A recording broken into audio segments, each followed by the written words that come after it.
All right.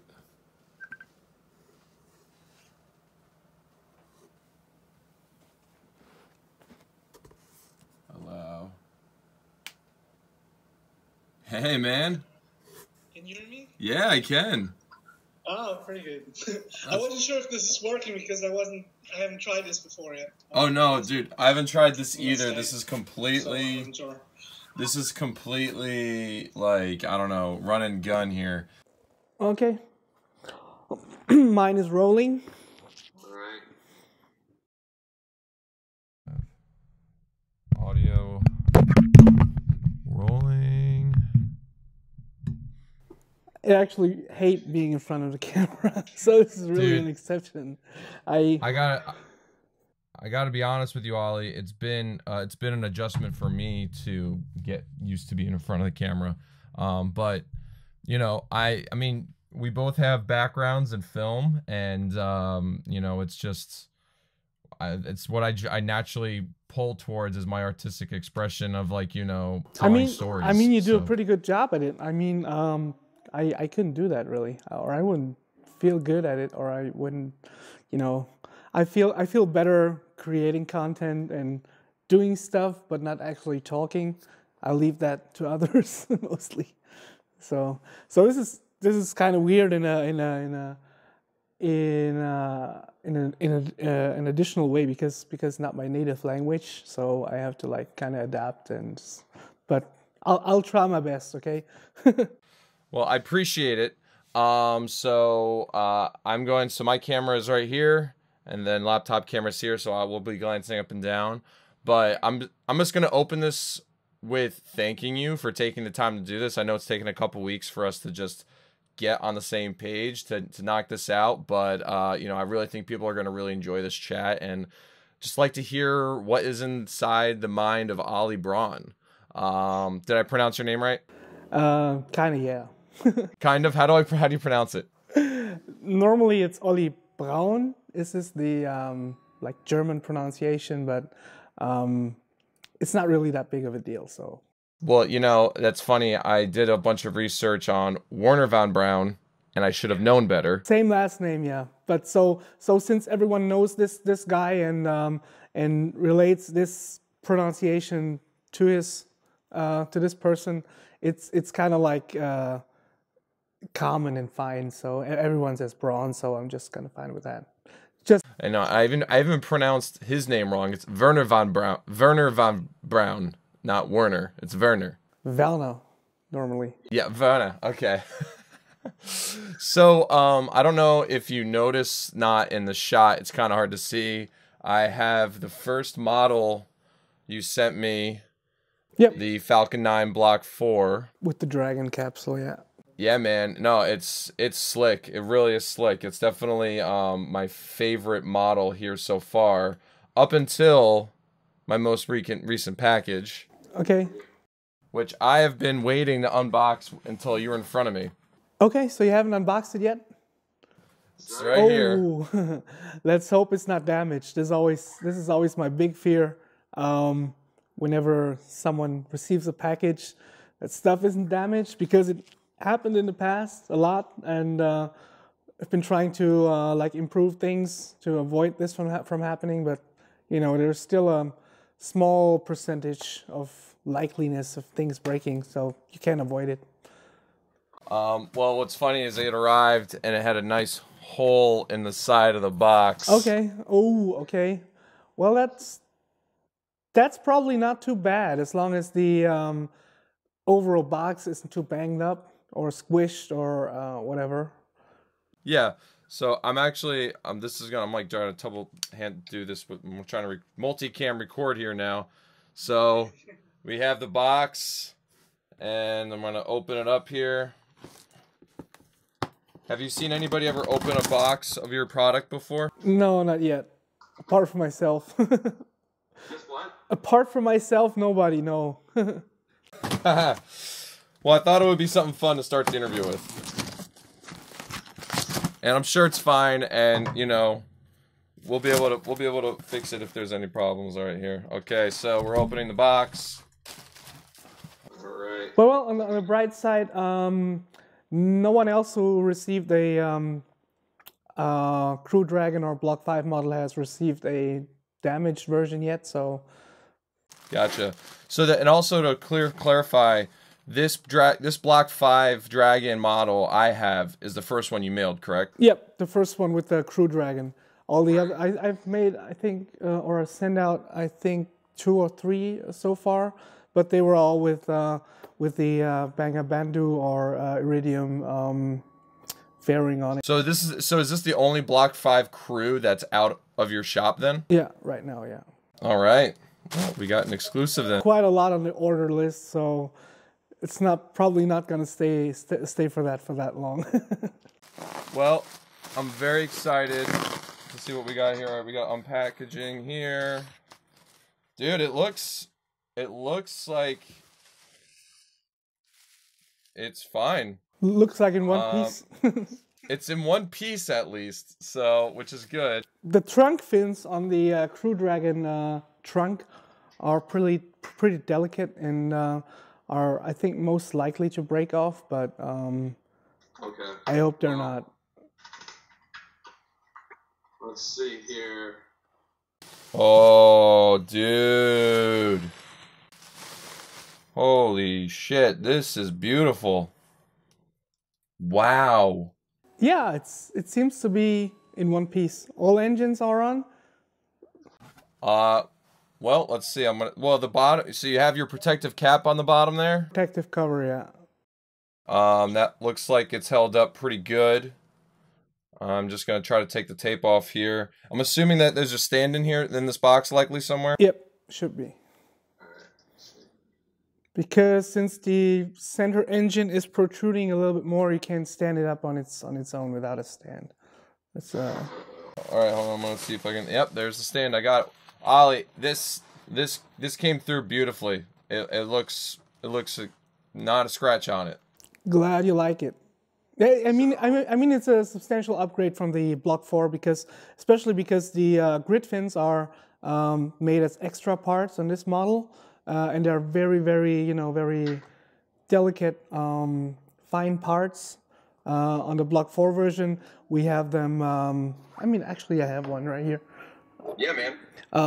You can see on the Block 4, they are. Here, I'll try to do it towards the camera that in front of you, because that's what viewers are going to see. Printed. I mean, I can't focus it because I mean that's a bit difficult, but but I mean, it doesn't matter because what I wanted to say is that the grid fins, the aluminum ones, the old style ones, are actually printed into the model. Right. I mean, that makes it more sturdy, but of course with the titanium grid fins, which are a lot more flimsy and, delicate, it's, and also they have a different color. It's just impossible to mask them off and paint them in a different. So that was kind of a big challenge to make them like an extra part on this small scale, because I have this method in use on the 172nd and 148th model, but the grid fins are like that big and it's no problem really. But on the small one, they are like this big, and it's really, really hard to make that work. But that's the main reason why we can't make it in a smaller scale, because I have so many people asking for a Block 5 Falcon 9 in 288 or 430 scale, which is the the small one. But if you're looking at this right now, you can see that it's just not possible to make this even smaller, because you can't mask off parts or print them separate. Yeah, you're going to be giving up details because you've really done a good job of getting on top of the details with this. And then when you get smaller and smaller, it gets more intricate, as you said, and especially if you have black and white parts. If you notice, if you look at the model, the paint for the white is glossy, and the black is actually matte. So you kind of have different finishes, and you can't just mask parts off. You have to make them separate parts, and that is just not possible on a smaller scale. If you're making like these tiny, it's not gonna work. So I'm still looking for a way to make it like kind of work, but it's really unlikely that I can make them even smaller. So the Block 5 versions will therefore be like reserved for the larger scales. There is no other way, I guess. So before we get more into details about the particular model making process, I'm curious about your motivations. You know, I know your background is in film and television, and did you do any 3D motion graphics for, you know, in that business? Well, this is like kind of the thing I learned initially, or why, or what I did earlier when I went to film school. I did animation, 3D animation, and visual effects. This is my like core thing I did, and I worked in a animation studio and did lots of animations and 3D models for TV applications, TV shows, and this is like. Yeah, like my core thing. And the reason why I got into real life filming was because I was doing I was doing so many things, and I always had problems with live background plates for my animations, and I had to like communicate with the camera guy to tell him how I need these exactly to make them work, trackable and workable. And that didn't always work out that well, so because they weren't understanding what I was doing. So I kind of got I thought to myself, well, why not do it myself? I mean, I learned it in theory, how it's done and everything, and this is how I got into like real life filming. But yeah, this is what I do in my main, or my day job. My main company is we make mostly corporate films mixed with or enhanced with 3D animations and graphics and things like that. So I kind of like do it all under one roof. So this is the key premise. So you developed your skills in your main career as a director of photography and motion graphics artist. It sounds like is like what you would is that like the two roles that you played? That's right. Yeah. So then okay, so I can now see where the skill set came from for 3D modeling, because that is a skill set that is applicable across, you know, video games, 3D printing, clearly, you know, graphics for television. What made you start making models about on the what? Let me rephrase that. What made you want to make a 3D model of a SpaceX rocket? I mean, I'm a SpaceX follower and space fan in general for all my childhood, and I've been following SpaceX since the first launches of Falcon 1. When I watched these like fuzzy live streams that they had back then with laggy internet in like 240 by 180 whatever pixels, and you kind of remember how these look like, and I was always like into that. And one day I was thinking about, I mean, I want to have models like these standing up. I mean, I had a lot of models as a kid, like these Revel airplanes and things that I've made.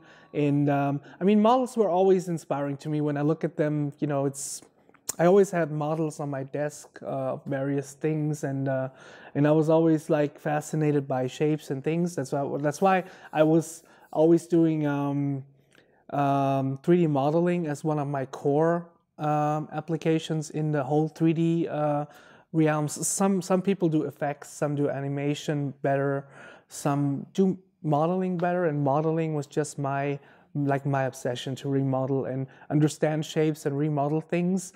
And since 3D printing has, I mean, come up to a pretty usable level in the past years, I thought to myself, why not just like try to remodel things and print them and see how it works. I mean, 5 or 10 years ago, it wasn't really an option that was on the table.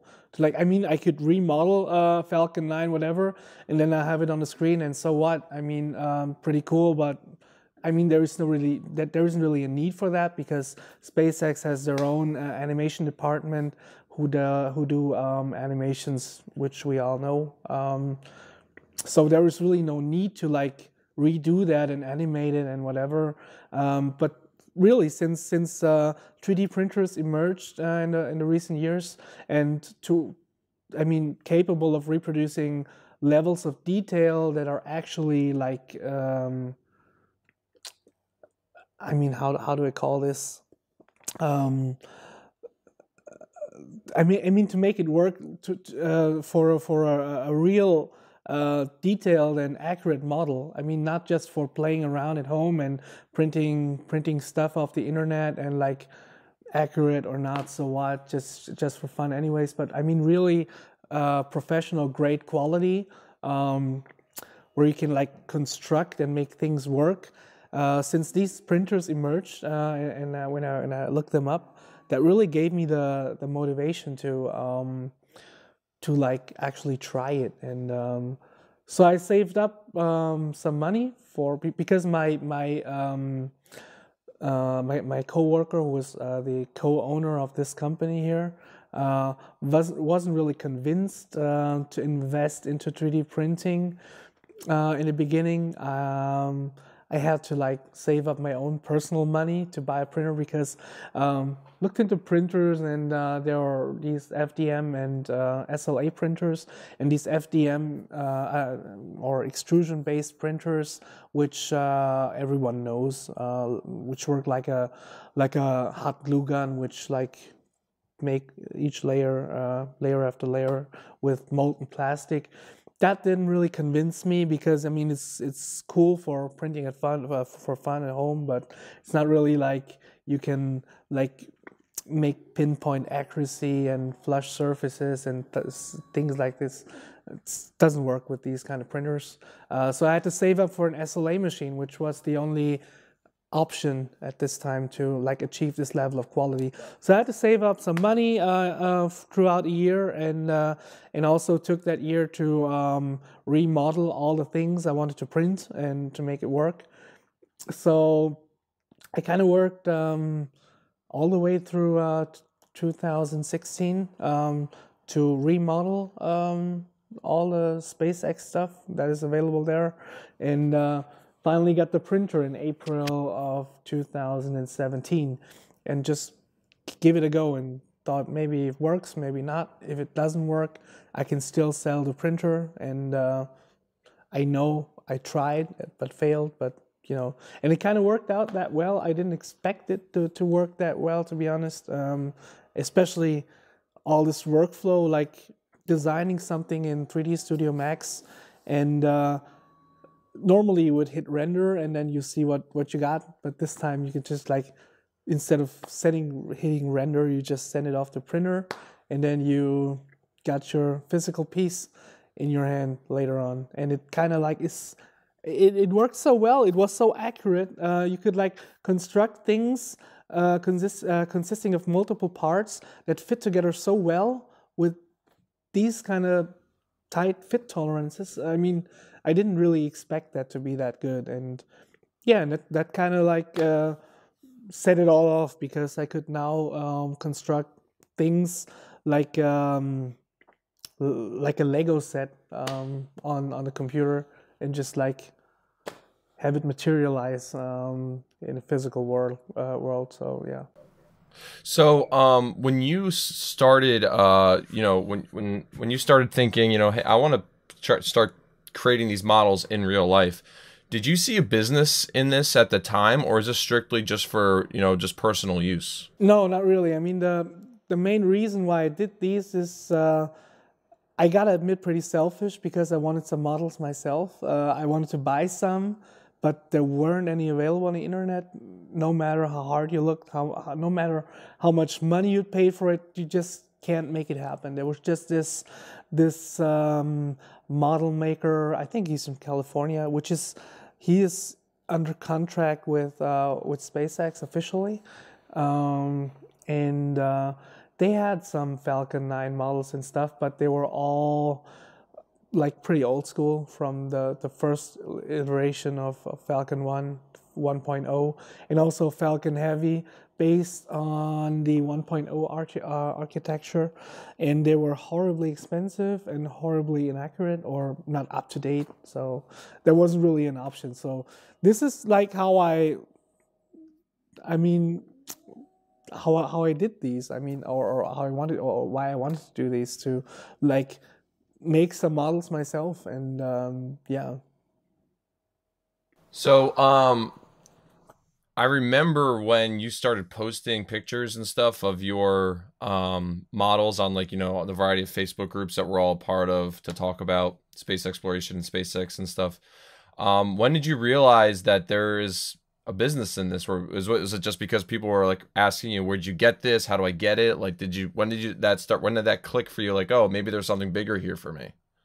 Um, well, actually, it kind of grew on me throughout year. At first, it was like people, and especially people from SpaceX, also engineers who like have an all different attitude towards these models. I mean, for me, those models are just because I love space exploration and things like that, and I kind of want to have them that because of that. But these people, they worked on this hardware for 10 years maybe. It's like they have a all different perspective, or it has an all different meaning for them to have a Falcon 9 sitting on their desk, for example, than it is for me. Me as an outstanding regular guy who's just watching. So that was the kind of like I thought to myself, well, this is really really something, and I was very honored to have these people approach me, to have them have their own model. But this was like how it started. Um, um, I made models mostly for SpaceX, and also yeah, their employees, but everything kind of unofficial, because I'm not under contract with them, and it still is difficult because I'm a German company or a German guy, and they are under ITAR regulations, and in the defense sector, so to say. And they also have their people like this model company I mentioned earlier, which is still making models for them to that day for trade fairs, trade shows, or presentations, which in my eye are, I mean, I don't want to like bash other people's work in no way. I mean, I respect that, and they're good for what they are, but you know, I still see, I mean, when I look at these things or other things, I always see like, oh man, this is inaccurate, this could be done better, this is like, but having the freedom of like just doing it myself in a better way, just is enough for me to like, I mean, it would be bad if you see something that could be improved, but you can't do anything to like make your better version of it. So that kind of gives me some relief. But still, I have to say, all this model making stuff is still not. I mean, the business side of things is not the key element for me. I have my day job, my main job, which pays my bills and which pays for my living and everything, and the model things. I mean, I just love making them, and they are, at first glance, they are kind of expensive if you compare it to an off-the-shelf toy you can buy at Walmart, whatever, toy car maybe for $10, which is mass-produced in China probably. But I mean, making stuff at home in a small company with limited resources like we do, and I mean, every model is unique to itself because it's handmade, printed, of course, but that kind of makes it expensive. But still, the price is like kind of like in a range where, you know, normal people could afford to have one, because I see it that way. As long as people pay for that stuff, to like me not going bankrupt or paying an additional money, or if I have minimal gain on that, that's fine. But it's not supposed to be in a way that it's about to expand or make me rich or whatever. I just do it because I love making these things, and as soon as it pays for itself, I'm all good. And I mean, it has its downsides too, because when things are, you know, kind of cheap, like these small models were, I get flooded in orders. So like I did, which made many people tell me, "Hey man, your stuff is much too cheap." If you look at other custom model makers, they charge more than double of the price what you charge for your stuff still. But you know, I don't see it that way. I mean, it's not about making money off of this, because first off, the things I make are not my brainchild. I mean, I make replicas of things other people designed. I mean, mechanically and engineering wise, the models are made up by myself, because they just look visually, visually look like the real thing, but structurally the models are designed by myself. So that's the other thing. But and also I'm very, very glad that SpaceX doesn't like sue me or be in my way in any way. So I'll be fine with that minimal profit, pay for itself thing for now, and not trying to expand it, like having it produced in China or whatever. I had so many offers already from Chinese manufacturers, and toy companies also approach me and say, "Hey, you want to mass produce this?" And he said, no, it's all fine. Just keep it low. And SpaceX is probably also fine with it, because I produce them in very small volume, because they have their own model on sale, which is mass produced, not that, you know, kind of enthusiast level of detail-ish, but probably best for most of the people. And I don't want to interfere with them in any way. It's a company I support very much by all my heart, and I don't want to like be in their way in no way possible. So there's a couple of things I want to speak to. When you talk about the price, I think it's very reasonable, and I do want viewers to know that I did pay for these models. Oli did not give them to me; they are mine. So the opinion I'm giving here is you know, as a customer, and as somebody who also, like Oli, enjoys these, you know, enjoys SpaceX and is an enthusiast and a stickler for accuracy. I think their price is great. I think that that's very, very fair. And you know, I think that you could get away with charging more.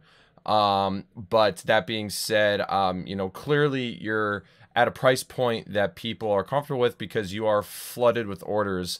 And I feel bad, because I remember when I ordered my first model, I think it took about 6 or 7 months for it to deliver. And you know, and I think that's something that you learned, and the customers eventually learned, that your stuff is in so high demand that, and you're one person hand making these models, we got to cut you some slack. You know, because I remember writing you emails being like, "Hey man, did my order get forgotten?" You're like, "No, there's like 5,000 other things going on. I promise I'm going to get to it." And I trusted you, and you did. You delivered, and you delivered a beautiful product. So I'm absolutely thrilled. I will say, because I'm conscious of your time. It is 9:33, but I have a couple more questions. I don't want to, like, you know, make this longer than it has to be for you. Do you have a few more minutes? Yes. I'll try to cut down my. I mean, I was talking a little bit too much, but I'll try to make it a little bit shorter, more compact. Yeah, I've gotten about 4 questions in the last 20 minutes. So, but no, I appreciate that. So, so I'm going to try to recap this so I can get to this next moment, this next segment here. So it sounds like SpaceX actual employees were alerted of your work and contacted you to get models for themselves. That's correct? That's correct, yeah. But for them privately. I mean, not through the company or anything, because SpaceX isn't related to me in any way. So it was on their private behalf because they wanted to have some for themselves. So Sure. So, has Elon seen any of your models that you're aware of? actually, yeah, I was making some of the first models I made in 2017 were also made for Elon, and I mean Elon and also Gwyn and Hans, yeah, he was pretty happy with them. But unfortunately, I mean, from my point of view, is because these were some of the first models I made, and if you follow my work, I'm always having my models under like constant evolution. I always see things that can be improved, that can be made better. I mean, structurally and also in terms of accuracy and smaller details. And them having the first iteration of my models kind of makes me feel bad, because I think they could be so much better right now. And especially the stands on the 1/72nd scale models, they were updated because on the very first version, they had the tendency to, like, you could knock over the models pretty easily, and fairings could break and whatever and whatnot. And right now we have an updated stand with a brass rod in it, and an updated fairing which doesn't break, and all these kind of things. So that kind of is like the downside of them having models so early. And I'm not sure if they still exist or if he threw it in the trash already. But at least he liked them, and he posted them on his Instagram, which doesn't exist anymore because he deleted his Instagram account. But I saved the screenshot, and that was very very honoring for me. And also, when I posted a picture of the 148th Falcon Heavy, which is like the one you see right here, which is just another one being made right now. It's the biggest rocket I make, which is like 1.5 meters tall. And I posted some pictures on Twitter, and yeah, and Elon actually liked it, and that kind of like set off a bomb when I, like in the middle of the night, 3 a.m. I think, my phone was going nuts and totally crazy, and it had like 8 or 9,000 notifications on it, and it was going totally crazy, and people writing me, "Hey man, did you see Elon liked your post?" And now it got like 20,000 likes, whatever. I mean, it's just this guy liking something, which like sets off a bomb. Like, it's so. I mean, his Twitter account is so powerful. Actually, It's insane because I know he has several million followers on Twitter, but those several million followers are it's a very active, loyal, engaged fan base. For pound, when he puts a tweet out, there'd be Twitter accounts that have twice as many followers as his, but pound for pound, his following acts on things, they pay for things, and they engage with one another, which is a very, very unique to see, especially in the aerospace industry. What I do appreciate is seeing other leaders in the aerospace industry getting more active on social media, because, yes, their main clients are governments, their main clients are big companies, but the ripple effect of their work is having a great impact on global culture. So, have you considered possibly contacting SpaceX to see if they want an updated model? Not that you won't need more work, but so you have some better peace of mind about, the product that you've delivered to them.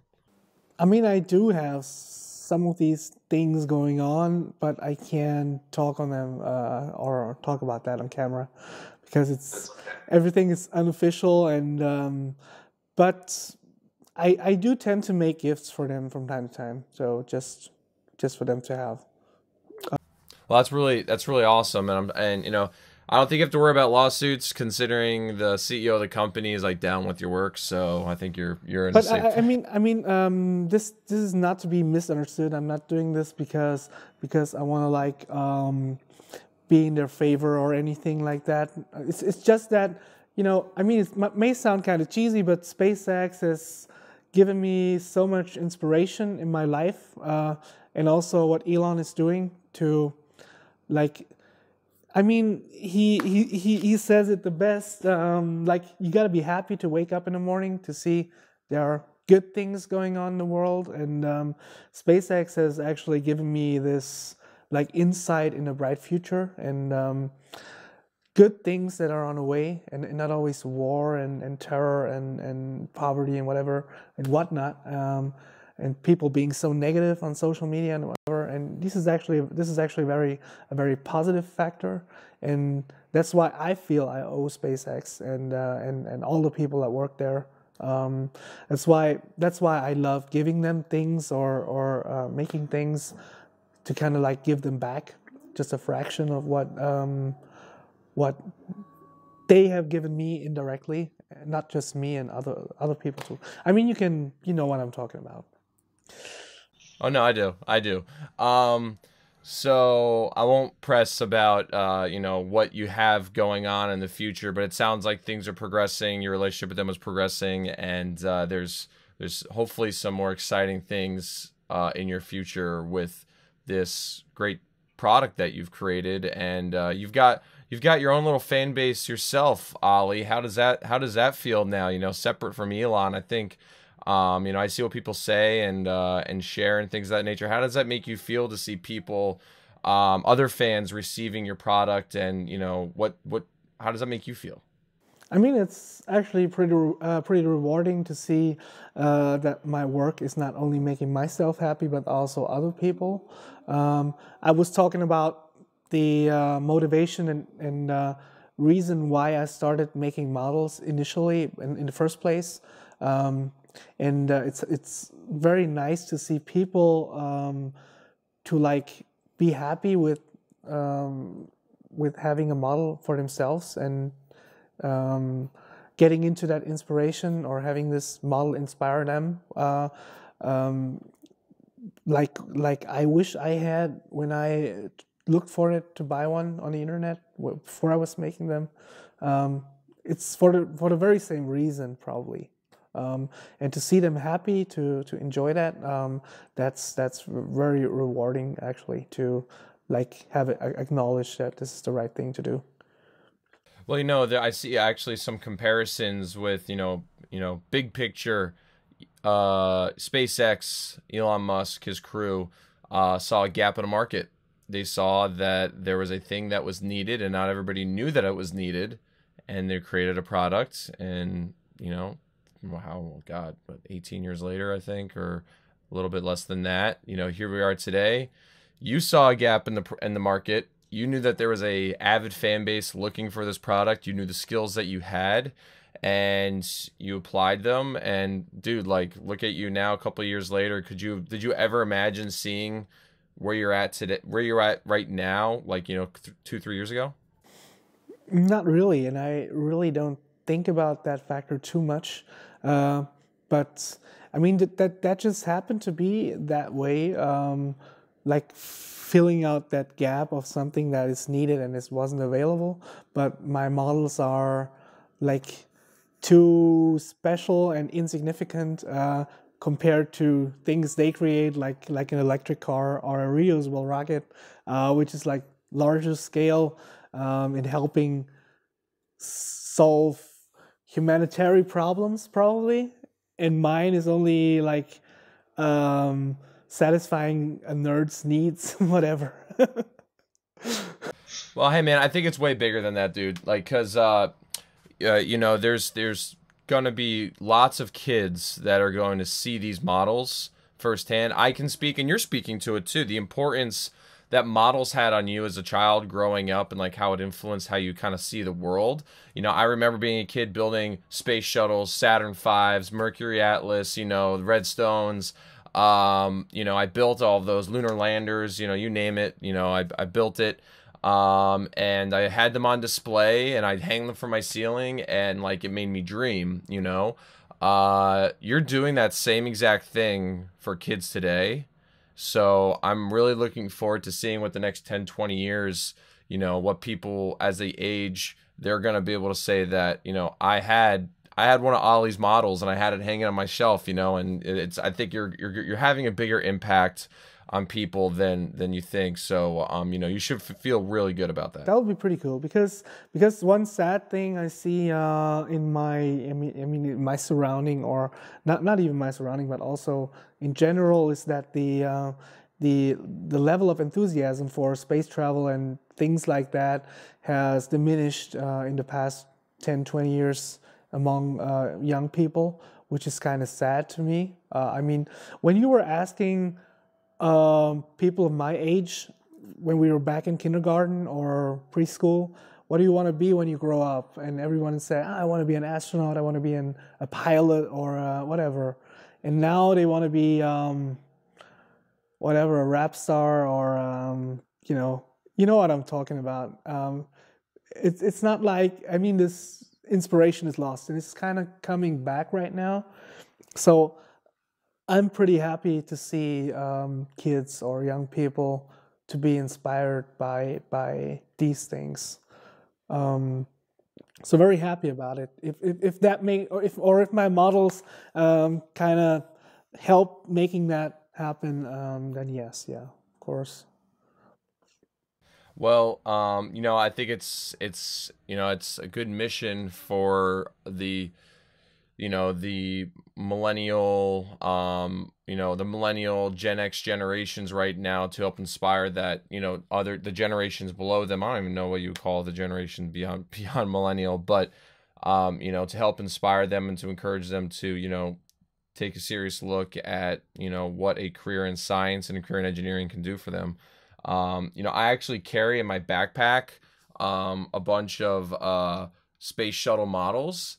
So whenever I see a kid wearing a NASA shirt or a NASA hat or something like that, I'm like, hey, that's really cool. Hey, I got something for you. And I hand them a space shuttle, you know? And, you know, and that's it. You know, that's it for them. Now they got a toy to play with all day. They got something to look at and like kind of fiddle with. And, you know, you just don't know how those little interactions can just help somebody along. Well, we've covered a lot of bases here, Ollie. I don't want to take up too much more of your time. But is there anything that you can say about the future of, you know, the products that you're creating? You know, I've seen some pictures of like these huge fairings and, you know, these huge capsules that you've been creating. You know, I'm not sure if are those available for sale, like those really big capsules? Um, yes, they are. I mean, this is the 136, no, 136, yeah, Crew Dragon. But the Crew Dragon models in general are being updated right now to like match the new design or the updated features. They always change things, and you never know until you really see it on the pad how it's actually going to look like. So I can always be in the process of updating things. And this is I mean, I can get it right now if you want. Hold on, it's up there. This is the center section of one of the 136 Crew Dragon models. And as you can see, it has two windows here, or no, on the side, and I think they canceled two more, either these ones or that. I'm not sure, but that's why parts like these are kind of on hold, because I'm not sure how it's gonna be in the end. It's always a little bit difficult because people have already ordered them, and they want their stuff, and many people are getting very impatient, which is understandable.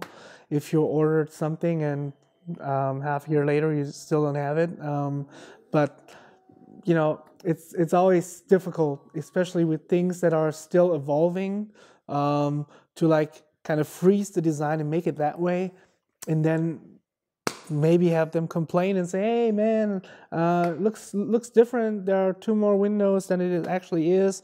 And I'd say, "Okay, I did it 3 months earlier, and it just looked it that way." And that's why it's always difficult to like kind of freeze. I kind of have this problem with the BFR because there were already people ordering or pre-ordering the BFR model based on the original design from 2017 with the Delta wings, if you remember that. And right now it's changed again. And so should I make it that way, or should I say, okay, more delays, and you'll wait until the updated version is available and you get that? Or what should we do? Yeah, because I can see workflow issues there for you where you've designed a model and now you need to figure out how you're going to mass produce it, print it, set up your paint station, set up your gluing and everything. But now you want to be efficient with your time. You don't want to be splitting up, oh, I have these 2 different renderings of this same craft. I mean, it's not just, it's not just like make it look the way it does, but as you can see here, especially in this part, things don't come out of the printer like in one piece like it's supposed to be.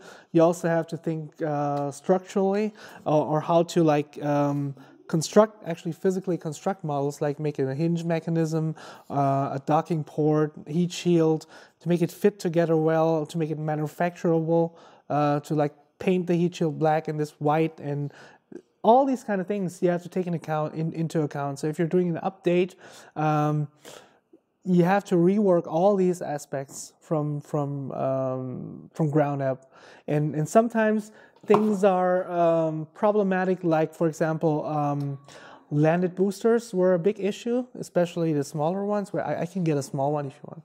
I have one right here. Wait, which has the soot missing.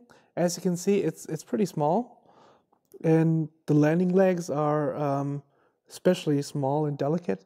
And it's pretty difficult to make things work at this small scale while keeping the proportions.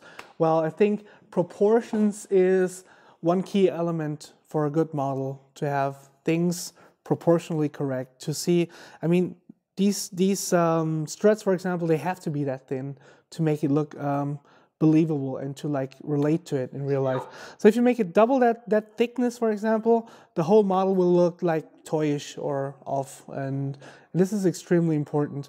And to have this stuff shipped without breaking, especially overseas, is a big challenge. And we ship a lot of them already, and I have this policy of, I mean, it's my coworker is against it because he's more of he sees it more from a business standpoint because he's an accountant. It's his job, and I mean, I have the premise of or the promise to like replace every model that customer receives and paid for and that broke upon shipping. It's going to be replaced at no cost.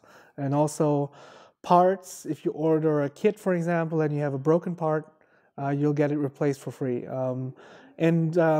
Yeah, but having like 70% of all models, especially the landed boosters that were shipped broken, and having to replace them for free, it's really, really problematic, especially because the landed boosters are one of the most work-intense item I make, and that's why I have them, still have them on hold, and you can't order them right now in the shop because it's just got way out of hand, because it's they take so much time masking off, hand painting, and then airbrushing, and then packing it carefully with foam and everything. I mean, we now got it down with the packing of these. We had 0 broken ones ever since the structures were updated, and the packing also, and it kind of works now. But I mean, it was a hell of a challenge to like reproduce all of them, ship them, handle with people who complain about their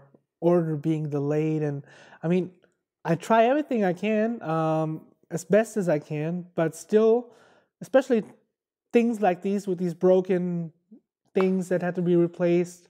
This is just an example of things that you can't factor in if you think about it in the future. Say, hey, you said 8 to 10 weeks on your website, now it's 12 weeks. What's going on? I mean, these are rough estimates that I post there. I can't just put on the website, hey man, you order a model and you receive it whenever. I don't know.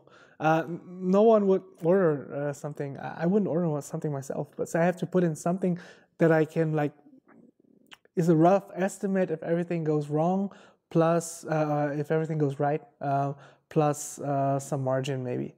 But still, sounds like your own version of Elon time.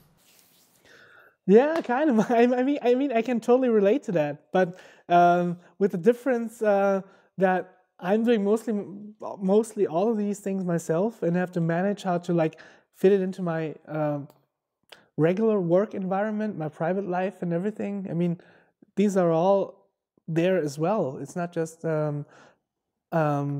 yeah, but I mean, at least for the rest of the year, I have canceled all of my or most of my my film jobs, or gave it off to freelancers or other people, so I can concentrate on finishing the models, because we still have around 300 to make. We already made around 300 already since January, which is a lot, really, if you think how much work that is. But still, for some people, it's not fast enough. Still. I mean, I'm trying my best, but it's not. No offense, but I try to answer every email I get and try to explain the situation and try to make things work as good as possible. But still can't do any magic. But I hope with having more time for the rest of the year for all these things, I hope to finally get all the outstanding orders out of the way, so I can, because if there isn't any big or large backlog, if it's on normal everything and you order something, it should be ready to be shipped in about a week or two at most. But it's just because we have to remake things and these orders. And also I am currently developing things on the side, which I do mostly at night, 3D modeling wise. For example, if you were asking what's coming up in the future, and that will be it, the updated BFR in 1/44th scale, which is still pretty big, it's 70 centimeters. It's the same scale as the rockets you have, so it's about, you can imagine, a little bit more. Yeah, that's gonna be huge. Yeah, these are 50 centimeters or 46 for the Crew Dragon, so it would be 40% more. It's basically another third on top of it. But also, I want to make a 1/288 version of the BFR, which should be a lot more accessible to most of the people, which would still be 35 centimeters high, which is this big. But it's a more convenient desk size and also not that expensive. But still more challenges to make that work. I mean, if you make a model for 1/72nd scale, for example, you can't just say, oh, just make it half the size and it's a 1/44th. Doesn't work, because the material's thinner, the structures are different, so you have to redesign everything for each scale to make it work for each scale. Each model in each different scale is constructed in a different way and made up in a different way. So if you're having a different scale, you have to re-engineer the whole thing, which make it look the same but smaller. So it's not actually that easy. And we're also planning to make the Starman or SpaceX suit as a figure or figurine, this big, to make it stand on a pedestal or something.